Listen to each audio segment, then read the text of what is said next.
Mesdames et messieurs, vous informer, c'est notre devoir. Il est 13 h. Bienvenue à ces bulletins d'infos.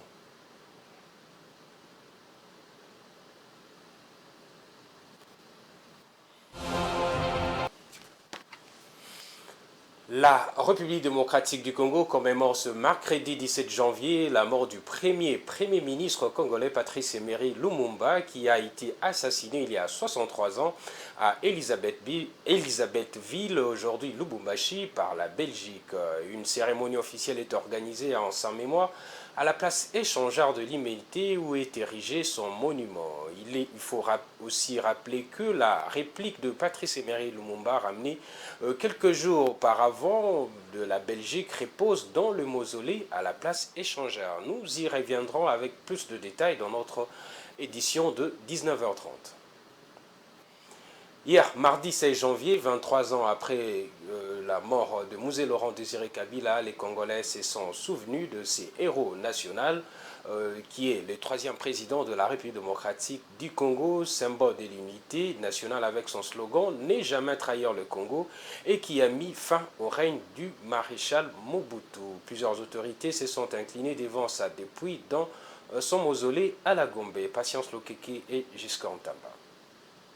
À l'occasion du 23e anniversaire de l'assassinat du 3e président de la République démocratique du Congo, plusieurs activités ont été organisées, notamment une journée porte ouverte à son mausolée dans la commune de la Gombe, au Palais de la Nation. Ce sont plusieurs centaines de personnes qui viennent visiter ce site depuis ce matin, un site qui est devenu touristique. Les autorités du pays, la famille politique et la famille biologique de celui qui s'appelle aussi les soldats du peuple et autres visiteurs se sont inclinés devant son lieu de repos éternel. Au micro des Géopolice Télévision, quelques acteurs de la classe politique qui soutiennent son idéologie ont tour à tour placé un mot par rapport à cette journée commémorative et de méditation. C'est un grand jour pour les nationalistes. La date du 16 janvier, c'est une date qui restera gravée dans le mémoire des Congolais. C'est une date qui marquera les Congolais à jamais. Parce que Musée est un homme qui avait donné toute sa vie jusqu'à sa mort pour le Congo, pour le bien-être de la population, pour l'intégrité de notre pays, pour sauvegarder les frontières que nous avons héritées de nos aïeux. Alors aujourd'hui, nous les célébrons, 23 ans après. Nous sommes nombreux pour témoigner au monde que Musée est mort, mais d'autres Musées sont nés. Musée est parti, mais tout ce qu'il a prêché comme enseignement sont restés. Ne jamais trahir le Congo. La patrie ou la mort, nous allons continuer à défendre notre pays. Nous commémorons le départ dans l'au-delà de Musée Laurent Désiré Kabila, mais sa pensée profonde, ne jamais trahir le Congo, demeure encore dans pas mal de Congolais. C'est le moment où je pense que nous devrions, nous Congolais, nous demander si 23 ans après, l'idéologie de Musée, qui est de ne jamais trahir le Congo, de protéger la terre congolaise et ses biens, de préserver, n'est-ce pas, le bien-être des Congolais, est-ce que cette question est encore en nous? Est-ce que nous avons encore ce souci-là? Je crois que Musée, comme vous l'avez compris, c'est celui qui a laissé sa devise de ne jamais trahir le Congo. 23 ans après le lâche assassinat, comme vous le savez, aujourd'hui les gens se rappellent, tous les Congolais, et même tous les panafricanistes se rappellent d'un grand panafricaniste, d'un grand nationaliste et patriote qui a été lâchement assassiné le 16 janvier il y a 23 ans. Pour rappel, Musée Laurent Désiré Kabila a été assassiné le 16 janvier 2001, près de 4 ans après sa prise du pouvoir en 1997. Ses idéaux continuent à inspirer des générations à œuvrer pour la paix, l'unité et la liberté des Congolais. La modernisation de la ville de Bunia et la pacification totale des littoraux se concrétisent de plus en plus. Après l'asphaltage du boulevard Oyo, le route Sayou, Kanyasi, Yambi-Aya, Bigo et bien d'autres, le quartier Lembambo est dorénavant dans le viseur de l'administration militaire. De détails dans cet élément de la presse itorienne. Le projet de modernisation de la ville de Bunia et la pacification de l'Ituri poursuit son bon nombre de schémas. Après l'asphaltage de la route Tsuhuru, Sayo, Kanyasi, Yambiaya, Bigo et bien d'autres, les quartiers Limbabo, à son tour, fera bientôt peau neuve.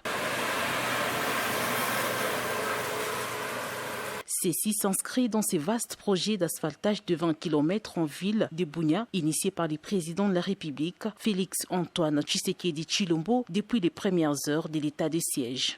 Au milieu de maisons qui poussent comme des champignons dans ces quartiers, jadis à la merci de la poussière, la population exprime sa satisfaction pour cette énième réalisation du développement qui vient transformer la province. Cet asphaltage, c'est un ouf de soulagement pour nous, surtout la population de Limbabo. Nous avons accueilli ces projets-là avec deux mains.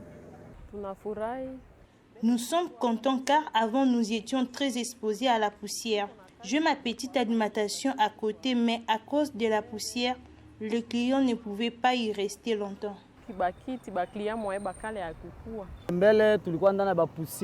La poussière nous a fait souffrir ici et il y avait beaucoup de nids de poules sur la route. Mais dès le début des travaux, nous voyons la différence. Je félicite notre gouverneur car, malgré l'état de siège, le gouverneur militaire fait ce que le civil n'a pas fait. Selon moi, il devrait longtemps demeurer gouverneur. Les directeurs techniques des Monts Gabaon, l'entreprise qui exécute ces travaux, expliquent l'évolution des 10 travaux. Aujourd'hui, nous sommes au niveau du revêtement, la couche de roulement en asphalte. Sur ce, nous avons fait à peu près 600 mètres sur les 1500 mètres qui sont à faire. Et les assainissements aussi sont avancés sur à peu près 800 mètres. À peu près 50% des assainissements à faire. Donc aujourd'hui, vous nous trouvez, nous nous sommes préparés pour continuer les opérations d'asphaltage. Au-delà de toute attente, la ville de Bunia, chef-lieu de la province de l'Ituri, a pris un élan de développement considérable grâce au leadership transformationnel du lieutenant-général Luboya Kashamadjoni, matérialisant ainsi la vision du chef de l'État en province de l'Ituri. Le Nigeria va récupérer 9 milliards de dollars américains détournés au Royaume-Uni. Stockés dans le paradis fiscal de l'île anglaise de Jersey, ces sommes ont été dédiées à l'achat d'armes et de matériel aéronautique entre 2009 et 2015 pour la lutte contre les Boko Haram. Suivez cet élément d'Africa News. Près de 9 millions de dollars stockés dans des paradis fiscaux sur l'île anglaise de Jersey seront rendus au Nigeria. Ces fonds avaient été confisqués par la Cour royale avant qu'un tribunal ne décide de leur envoi à Abuja. Selon le tribunal de Jersey, l'argent était dédié à l'achat d'armes et de matériel aéronautique entre 2009 et 2015 pour la lutte contre Boko Haram, sauf que ces sommes ont finalement été détournées vers des sociétés écrans appartenant à des membres du gouvernement de l'époque. L'unité de la criminalité économique et de la confiscation du département des avocats, qui a travaillé en étroite collaboration avec les autorités nigérianes dans ce dossier, a salué la contribution d'Abuja. La date de la restitution des fonds n'a pas encore été choisie. Elle doit être décidée par le gouvernement nigérian après l'accord de la Cour royale de Jersey.